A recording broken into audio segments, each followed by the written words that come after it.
بسم الله الرحمن الرحيم.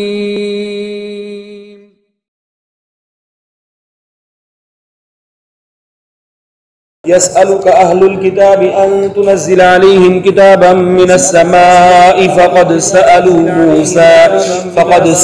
موسى أكبر من ذلك فقالوا أرنا الله جهرة فأخذتهم الصاعقة بظلمهم ثم اتخذوا العجل من بعد ما جاءتهم البينات فعفونا عن ذلك وآتينا موسى سلطانا مبينا ورفعنا فوقهم الطور بميثاقهم وقلنا لهم ادخلوا الباب سجدا وقلنا لهم لا تعدوا في السبت وأخذنا منهم ميثاقا غليظا فبما نقضهم ميثاقهم وكفرهم بآيات الله وقتلهم الأنبياء بغير حق وقولهم قلوبنا غلف بل طبع الله عليها بكفرهم فلا يؤمنون إلا قليلا وبكفرهم وقولهم على مريم بهتانا عظيما وقولهم إنا قتلنا المسيح عيسى ابن مريم رسول الله وما قتلوه وما صلبوه ولكن شبه لهم وإن الذين اختلفوا فيه لفي شك منه ما لهم به من علم إلا اتباع الظن وما قتلوه يقينا بل رفعه الله إليه وكان الله عزيزا حكيما وإن من أهل الكتاب إلا ليؤمنن به قبل موته ويوم القيامة يكون عليهم شهيدا فبظلم من الذين هادوا حرمنا عليهم طيبات أحلت لهم وبصدهم عن سبيل الله كثيرا وأخذهم الربا وقد نهوا عنه وأكلهم أموال الناس بالباطل وأعتدنا للكافرين منهم عذابا أليما لكن الراسخون في العلم منهم والمؤمنون يؤمنون بما أنزل إليك وما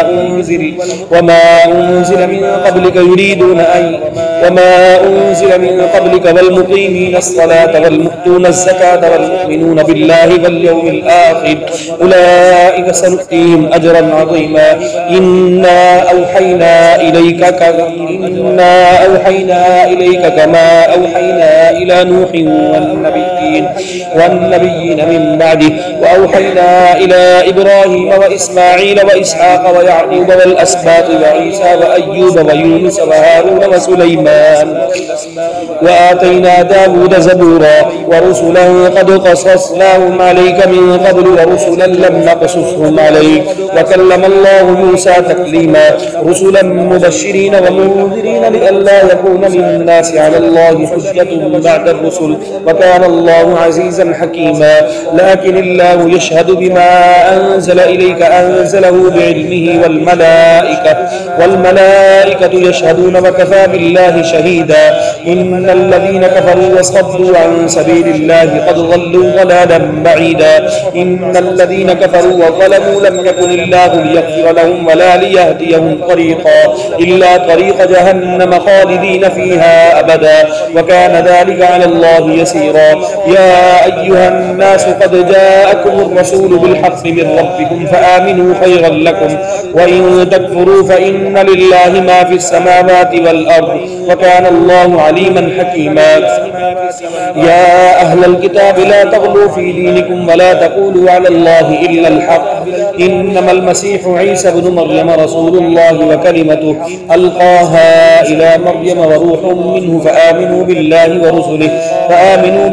ورسله ولا تقولوا ثلاثة انتهوا خيرا لكم إنما الله إله واحد سبحانه أن يكون له ولد له ما في السماوات وما في الأرض وكفى بالله وكيلا لن يستنكف المسيح أن يكون عبدا لله ولا الملائكة المقربون ومن يستنكف عن عبادته ويستكبر فسيحشرهم إليه جميعا فأما الذين آمنوا وعملوا الصالحات فيوفيهم أجورهم ويزيدهم من فضله. وأما الذين استنكفوا واستكبروا فيعذبهم عذابا أليما ولا يجدون لهم من دون الله وليا ولا نصيرا. يا أيها الناس قد جاءكم برهان من ربكم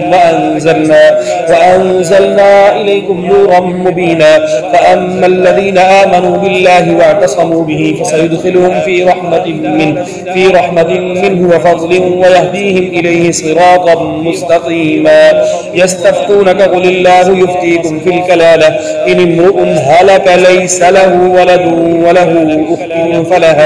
فلها نصف ما ترك وهو يرثها إن لم يكن لها ولد فإن كانت اثنتين فلهما الثلثان مما ترك وإن كانوا إخوة رجالا ونساء فللذكر مثل حظ الأنثيين. يبين الله لكم أن تضلوا والله بكل شيء عليم.